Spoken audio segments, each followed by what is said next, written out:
Welcome to a deep dive into dinosaurs.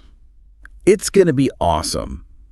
You've given us a whole bunch of stuff about dinosaurs, their time on Earth, you know how it ended for them, and even connecting it to us, humans, way down the line. Yeah, it's a pretty wild story. But we're not just going to list off facts. We want to find the connections and maybe some lessons, for today. What can we learn from all this? Right, exactly. It's more than just dinosaurs were big and they roamed the earth. It's okay, but what does that actually mean? Yeah, for sure. So you gave us this excerpt that really digs into all of dinosaur history. Right. But before we get all into that, I think it's interesting, the word dinosaur, where does that even come from? Yeah, it's a pretty cool origin story for the word itself. Okay, hit me with it. So it comes from Greek words. Dinos means terrifying, and sauros means lizard. Ah, okay. So basically, terrifying lizard. No, terrifying lizard. Okay, that paints a picture. But I'm guessing the way we think of dinosaurs today is probably different from what the first scientists who found these fossils, what they thought, right? Oh, 100%. You look at Megalosaurus. Yeah, Megalosaurus. Yeah. Big name. It was one of the first dinosaurs they actually found, dug up. And the early drawings they did, oh man, totally off. There's this drawing from 1857. It's this clunky four-legged thing, huge head, almost no tail. What? Yeah. And you compare that to what we think it looked like now, it's crazy different. Wow. So it just goes to show, as we find more, as we learn more, it's constantly changing. Yeah. Our understanding of dinosaurs. Speaking of finding more, the excerpt said over 900 dinosaur species have been found. It's incredible, and the pace of discovery is just mind-blowing. Yeah, between 2003 and 2022, they were finding 45 new species every year. Yeah, 45 a year? Can you believe that? Yeah. For 20 years straight? It's crazy to think how many we haven't even found yet, Totally. What else is out there? Makes you wonder about all those crazy creatures still hidden. That one found in Chile, the Stegoros. Stegoros helengasse. Yeah, that one. With the hammer tail and a beak. Yeah, it's nuts. This just goes to show how diverse they were. Yeah. The dinosaur world was wild. But to really get into this, I think we need to go back to the beginning, to their start. Yeah, let's go back. Way back in time. So we're talking, the Triassic period? That's 230 to 240 million years ago. Right, that's the one. Paint me a picture. What's the world look like back then? Okay, so imagine all the continents we know today, but all smashed together into one giant landmass. It was called Pangaea. Yeah, Pangaea. And it was hot, dry, very different from today, obviously. And it was in this setting, in this world, that the first dinosaurs showed up. Okay, so when we say first dinosaurs, we're not talking T-Rex running around, right? Haha, no T-Rex just yet. They were much smaller, some more honestly chicken-sized. There was this little guy, Eoraptor. Some scientists think it might be the ancestor of a lot of the later dinos. Wow, really? So it's these little guys were hanging out while the big reptiles ruled, just waiting for their chance. Right. It makes you wonder how different things could have been, Totally. So then what happened? The Triassic-Jurassic extinction event? Doesn't sound fun. No, not fun at all. Imagine massive volcanoes erupting all over the place. Oh, no. Yeah, it was crazy, spewing out tons of carbon dioxide and sulfur dioxide. And that just messed up the climate big time. It was superheating, then rapid cooling, oceans turned acidic. Lots of creatures just couldn't handle it. Mass extinction. Yeah, but not for dinosaurs. Somehow they pulled through. Tough cookies, huh? Yeah. We think a lot of them were warm-blooded, so maybe that helped them adapt better. Plus, that extinction wiped out a lot of their competition, so suddenly it was their world to rule. So they survived this crazy extinction, and now they're ready to take over. Which brings us to the Jurassic period, right? Yes, the Jurassic period, the age of giants. The giants. But before we get to that, didn't it break apart around then? You got it. That was crucial. Continental drift, it created all these brand new environments. And that's a big reason why dinosaurs got so diverse in the Jurassic. Okay, so break it down for me. Pangaea splits, And suddenly there are all these different places, and that leads to... Exactly. Different environments, different evolutionary pressures, and boom, dinosaurs evolved to fit those specific places. It's like each continent was a dino laboratory, with evolution just experimenting like crazy. That's a great way to put it. And that's how we got all those iconic dinosaurs, the ones everyone knows. Okay, I'm ready. Hit me with those Jurassic stars. All right, you can't talk Jurassic without Brachiosaurus, one of the biggest land animals ever, right? That long neck reaching for the trees tells you there was a lot of plant life back then. Amazing. And what about, the classic Stegosaurus, the plates on the back? What's up with those? Ah, Stegosaurus. Those plates were probably for show, or maybe even to help them control their body temperature. Cool. And weren't the early birds, starting to fly around then, too? Yep. Evolving from those small feathered dinosaurs. Wait, birds came from dinosaurs? That's wild. My backyard bird feeder could be hosting a mini T-Rex relative. It really is amazing, isn't it? But hey, hold on. T-Rex wasn't around then. It was much later in the Cretaceous. People think all those famous dinos lived at the same time, but nope. T-Rex actually lived closer to us, time-wise, than to Stegosaurus. Whoa, really? That's mind-blowing. Okay, so Jurassic, we've got giants, plates, early birds. What else made the Jurassic so special? Well, it was a time of intense competition, too, Lots of predators and prey. Dinosaur battle royale, I love it. They were evolving all the time, getting bigger, stronger, smarter. That's how we got Allosaurus with its teeth and claws, and Ceratosaurus with that crazy horn on its nose. Oh, yeah, I remember that one. It was a constant arms race, basically. And this kept going into the next chapter of dinosaur history, the Cretaceous period. All right, so we're moving from the Jurassic to the Cretaceous. This is where T-Rex finally shows up, right? You got it. The Cretaceous was the grand finale, you could say. The last and longest period of the dinosaur era. Lasted from about 145 to 66 million years ago. Okay, set the scene. What's the world looking like now? The continents are still on the move, drifting further apart. It's warm, humid, perfect for a ton of different life. So picture this. Late Cretaceous, T-Rex stomping around, Triceratops chomping on. Wait, what were they even eating? Was there grass back then? Good question. Most people picture dinosaurs in grassy fields, but actually grass didn't even exist for most of their time. It evolved much later. So it was ferns, cycads, coniferous trees. No grass. Wow, that's crazy. Their world must have looked so different. It did. And that's why the plant-eating dinosaurs evolve all these special ways to digest those tough plants. Fascinating. It's like we're uncovering this whole other world, But we know how this ends. The asteroid. The big one. Right. It's the end of an era.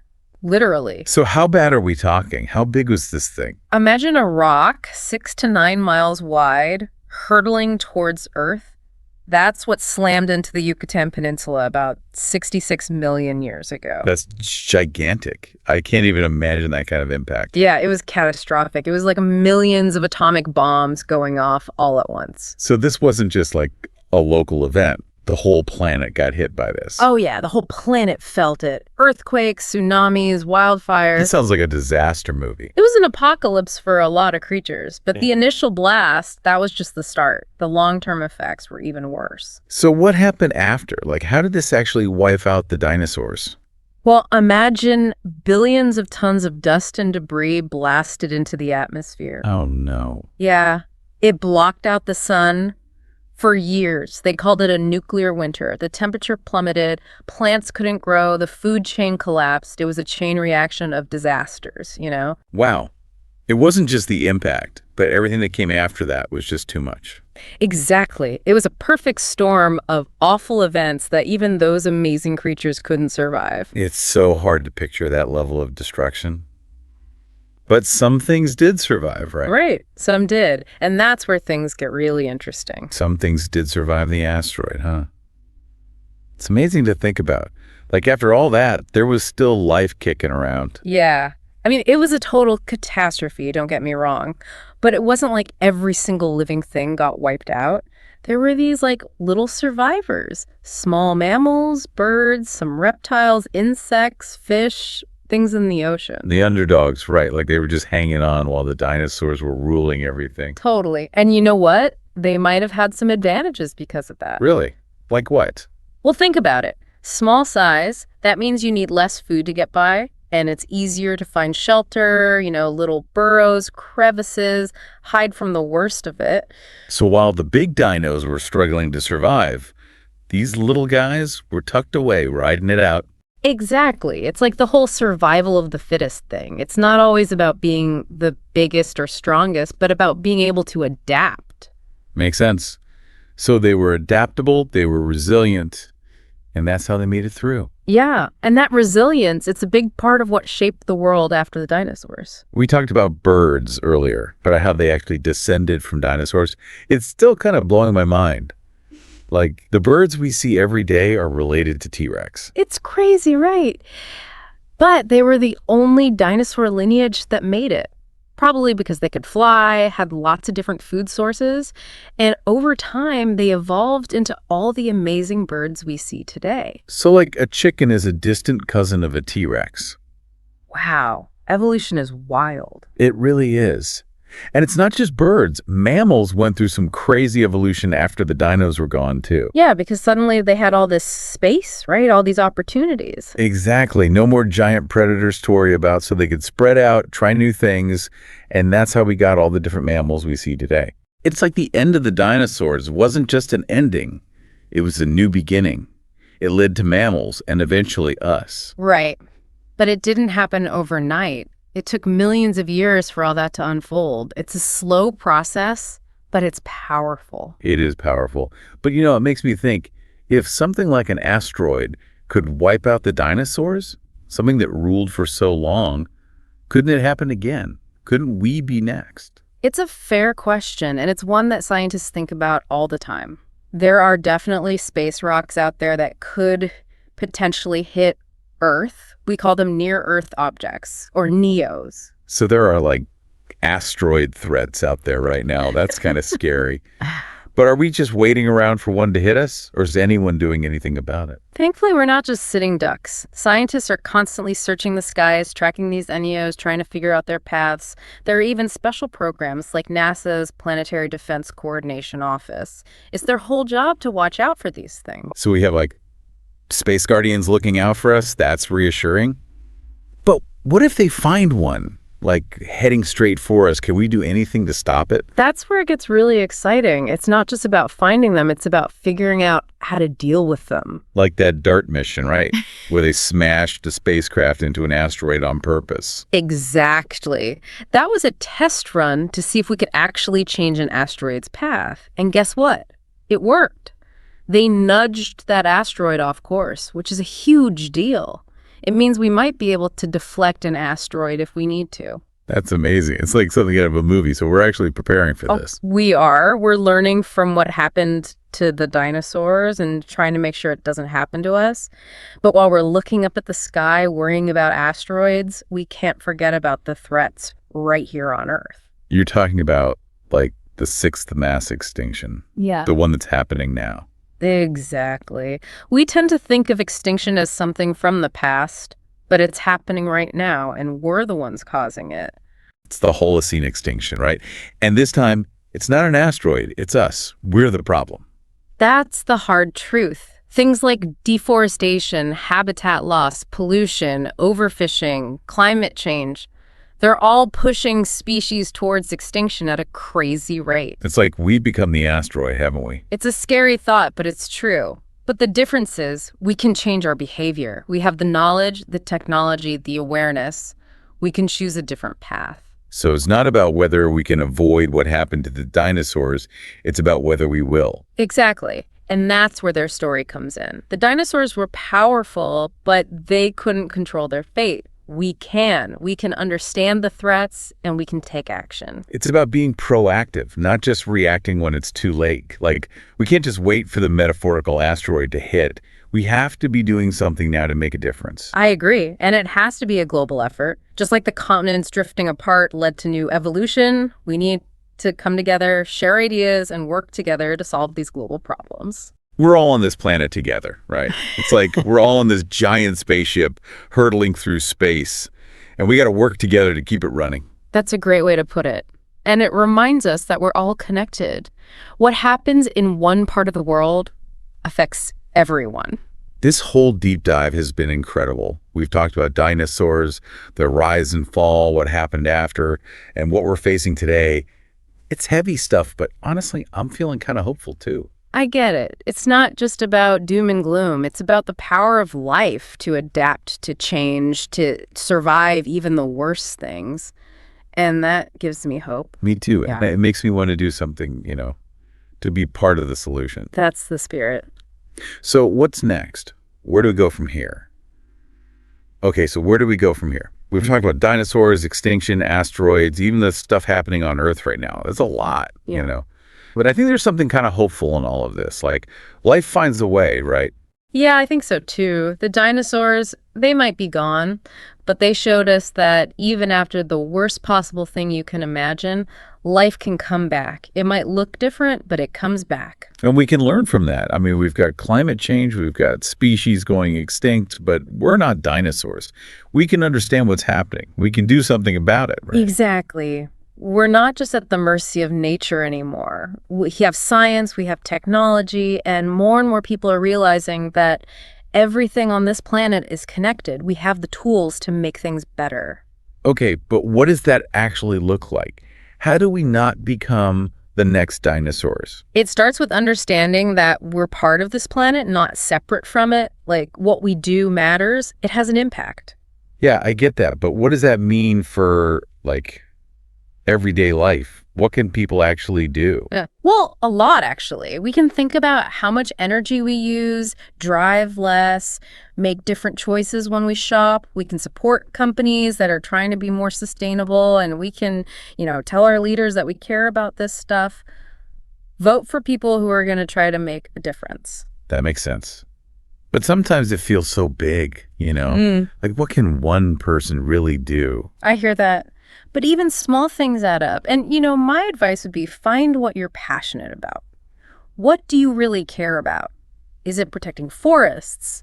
Is it reducing plastic? Find your thing and then get involved. There are so many ways to make a difference. That's a good point. Find your thing. I like that. But what about the bigger picture, like societies and governments? What can we learn from the dinosaurs about how to tackle these big problems? Well, the dinosaurs, they were around for a long time, but they couldn't see what was coming and they couldn't do anything about it. We're not like that. We can anticipate risks, we can use science to understand them, and we can come up with ways to deal with them. So it's about being prepared, right? Not just waiting for disaster to strike, but trying to prevent it in the first place. Exactly. And that takes global cooperation. It's not just one country's problem, it's everyone's problem. We're all in this together, like you said before, on this spaceship Earth. Yeah, spaceship Earth. We got to keep it running. Exactly. And that's why understanding how connected we all are is so important. What happens on one side of the planet can have a ripple effect on the other side. Wow. We've covered a lot of ground in this deep dive. Dinosaurs, extinction, the future. It's been pretty mind-blowing. It has. It's been quite a journey. But you know what? I started out a little worried, but honestly, I'm ending this feeling, optimistic, hopeful. Me too. Yeah. I think the story of the dinosaurs, it's not just a warning, it's also a reminder. Life is incredibly resilient. It finds a way. And we, as humans, we have this amazing ability to learn, to adapt, to solve problems. If we use those abilities, if we work together, we can create a future where both humans and nature can thrive. That's a great way to put it. So, to everyone listening, remember the dinosaurs might be gone, but their story isn't over. It's still being written, and we're all part of it. So what kind of ending will we choose? Thanks for joining us on this incredible deep dive, and until next time, keep learning, keep questioning, and keep exploring. Well said.